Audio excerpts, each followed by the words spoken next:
नमस्कार, पंजाब केसरी टीवी में आपका स्वागत है। मैं हूं आपके साथ मंजूर पठान। आज हमारे साथ बातचीत करने के लिए मौजूद हैं हिमाचल प्रदेश की 2 बार की पूर्व शिक्षा मंत्री आशा कुमारी जी। उनसे बातचीत भी करेंगे। मैम, सबसे पहले आपका स्वागत है। बहुत बहुत धन्यवाद। आपका लंबा राजनीति सफ़र है, क्योंकि 40 साल तक आप लगातार राजनीति में हैं और आपने बहुत सारे स्कूल खोले हैं बतौर शिक्षा मंत्री। बहुत सारे आपने कॉलेज खोले हैं। सिविल हॉस्पिटल की बात करें, काफ़ी सारा विकास आपने किया है। हाल ही में कुछ पैसा आपके विधानसभा क्षेत्र को आया है, चाहे वो स्कूलों के लिए है या सिविल हॉस्पिटल के लिए। क्या है मैम पूरा मामला? कि हमारा जो किहार का सिविल हॉस्पिटल है, इसको 50 बेड के हॉस्पिटल का दर्जा राजा वीरभद्र सिंह जी ने दिया था और बिल्डिंग का पैसा भी उन्हीं के समय आया। बिल्डिंग बनके अब लगभग बनके तैयार है। उसमें थोड़ी सी दिक्कत ये थी कि जो सीवरेज ट्रीटमेंट प्लांट होता है, क्योंकि आप जानते हैं जहाँ 50 बिस्तर होंगे वहाँ पे सीवरेज का ट्रीटमेंट बहुत ज़रूरी होता है, वरना हॉस्पिटल को चलाना मुश्किल हो जाता है। सीवरेज ट्रीटमेंट प्लांट के लिए पैसा जो है वो सैंक्शन नहीं था। जब अपने पिछले दौरे में माननीय मुख्यमंत्री सुखविंदर सिंह सुक्खू जी आए थे तो हमने उनसे बात की। मैं भी थी, धर्म सिंह पठानिया जी थे और लोग थे। हम सब ने उनसे बात की कि इस तरह से ये सिविल हॉस्पिटल जो किहार में बना है, इसको चालू करने के लिए एसटीपी का बहुत ज़रूरी है होना। और सुक्खू जी ने उसी वक्त आदेश दिए थे कि इसका एस्टिमेट बनाया जाए। तो जल शक्ति विभाग ने इसका एस्टिमेट बनाया है। लगभग 76 लाख रुपए का एस्टिमेट है और हमें बहुत प्रसन्नता है कि उसके अगेंस्ट 40 लाख रुपए इस वित्तीय वर्ष में स्वीकृत कर दिए गए हैं।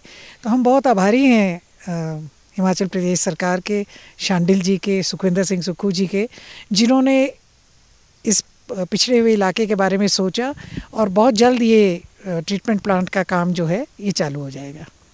इसी तरह से आपने स्कूलों की बात कही, तो आप जानते हैं कि 15 अगस्त के दिन जो है हमारे शिक्षा मंत्री रोहित ठाकुर जी मुख्य अतिथि के तौर पे चंबा आए थे और चंबा में उनसे तेलका के लोग मिले, भिलई के लोग मिले, सलूनी के लोग मिले और हमें बड़ी प्रसन्नता हुई कि हमारा जैसे गवर्नमेंट डिग्री कॉलेज सलूनी है, इसका कार्य बड़े लंबे समय से चल रहा था। 24 कमरों की बिल्डिंग लगभग बन के तैयार थी और 50 लाख रुपए की ज़रूरत थी उसके कंप्लीशन के लिए, जिसको पिछली सरकार ने 5 साल में 1 रुपया भी नहीं दिया।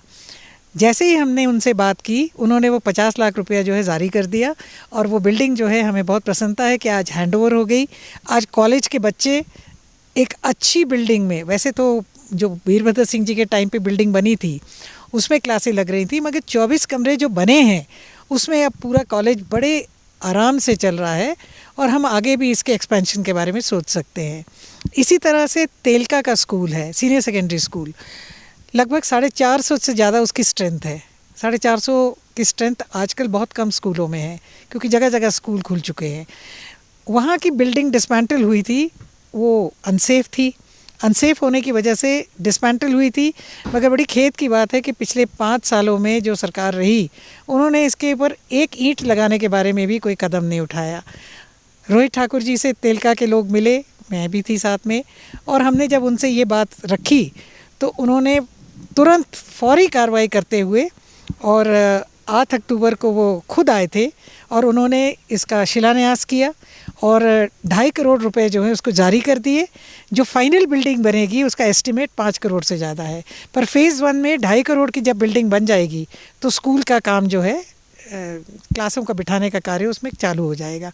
इसी तरह से भिलई का साइंस ब्लॉक, भिलई के साइंस ब्लॉक के लिए लगभग 1 करोड़ से ऊपर की ज़रूरत थी।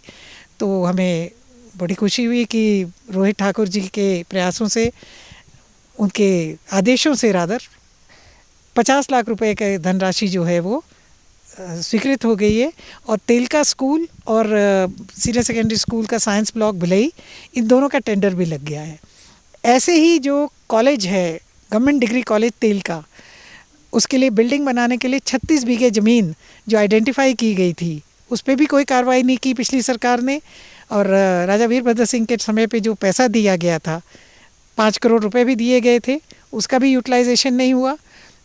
और जब हमने रोहित ठाकुर जी से ये बात रेज़ की तो उन्होंने हमारी बहुत सहायता की और उसका नतीजा ये है कि उसका FCA जो है, फॉरेस्ट क्लियरेंस हो गया है और गवर्नमेंट ऑफ इंडिया से इन प्रिंसिपल उसका अप्रूवल आ गया है। जो पैसे जमा करने होते हैं स्टेट गवर्नमेंट ने, वो पैसे भी जमा हो गए हैं। जैसे ही फाइनल उसका FCA का अप्रूवल आ जाएगा तो वो ज़मीन जो है वो शिक्षा विभाग के नाम से स्थानांतरित हो जाएगी। और रोहित ठाकुर जी अपने जो उन्होंने वहाँ पे लोगों को संबोधित किया, उन्होंने ये बात कही है कि जैसे ही ज़मीन स्थानांतरित होगी उस कॉलेज को बनाने के पैसे भी जो है हिमाचल प्रदेश सरकार जारी करेगी। तो हम बहुत धन्यवादी हैं सुखविंदर सिंह सुक्खू जी के, शांडिल जी के, रोहित ठाकुर जी के, आशीष बुटेल जी के जो CPS हैं शिक्षा के, और हिमाचल सरकार के जिन्होंने हमारे स्कूलों और कॉलेजों के बारे में, हॉस्पिटल के बारे में इतना सोचा और इतने पैसे जारी किए। मैम, हिमाचल प्रदेश नेता प्रतिपक्ष कह रहे हैं कि हिमाचल प्रदेश में कांग्रेस की सरकार अभी भी स्टेबल नहीं है, तो क्या कहेंगे आप? लगभग 20 महीने कार्यकाल पूरा हो चुका है इन बातों को सुनते हुए। मुझे फिर कहना पड़ेगा, मंगोड़ी लाल के हसीन सपने। जयराम जी, आप हमारे अच्छे मित्र भी हैं, अच्छे आप नेता हैं, आप मुख्यमंत्री रहे हैं, आपको पता है कि ऐसा कुछ नहीं है। कांग्रेस की सरकार पूरी मजबूत है, मजबूती से अपना काम कर रही है। जो हमने वायदे किए थे हम उनको पूरा भी कर रहे हैं। आज की तारीख में हम अपने ही चुनाव क्षेत्र में अगर देख लें, जो मैंने आपको सारी बातें बताई, इन सब को आप मिला कर के देखेंगे तो पिछले 4 महीनों में 5 करोड़ रुपए जो हैं, उससे ज़्यादा जो हैं सिर्फ शिक्षा और स्वास्थ्य के संस्थानों के लिए दिए हैं। तो मुझे समझ में नहीं आता कि जयराम ठाकुर जी को कहाँ नज़र आ रहा है। मुझे लगता है कि ये परेशान है, इस बात से भी परेशान है कि अब प्रियंका गांधी जी वायनाड से लड़ रही हैं, भारी मतों से जीत के आएंगी, वो भी पार्लियामेंट में पहुंचेंगी। और इनकी जो सारी सच्चाइयां हैं, जैसे राहुल गांधी जी ने उजागर की हैं, जो सेबी को लेकर के हैं, जो अन्य भ्रष्टाचार के कांड इनके सामने आ रहे हैं उसको लेकर के हैं, उनके ऊपर पर्दा डालने के लिए भारतीय जनता पार्टी इस तरह की बातें करती है। कोई ऐसी बात नहीं है। हिमाचल प्रदेश की सरकार, हिमाचल प्रदेश के लोगों ने 2 बार 40 विधायक देकर के पिछले 2 सालों में 2 बार, पहले 2022 में फिर 2024 में 2 बार जो है 40 विधायक कांग्रेस के बन के आए हैं।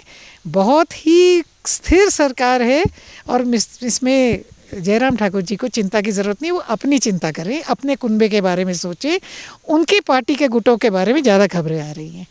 हमसे बातचीत करने के लिए शुक्रिया। तो ये थी हिमाचल प्रदेश की 2 बार की पूर्व शिक्षा मंत्री आशा कुमारी, जिनका साफ तौर पे कहना है कि हिमाचल प्रदेश में कांग्रेस पार्टी की सरकार है और लगातार डलहौजी विधानसभा के क्षेत्र में शिक्षा, स्वास्थ्य, सड़क को लेकर कार्य किया जा रहा है और आगामी आने वाले दिनों में भी ये कार्य आगे बढ़ने वाला है। हालांकि जिस तरह से बीजेपी कह रही है कि हिमाचल प्रदेश में सरकार स्थिर नहीं है, वो मुंगेरी लाल के हसीन सपने हैं, इसके अलावा कुछ नहीं है।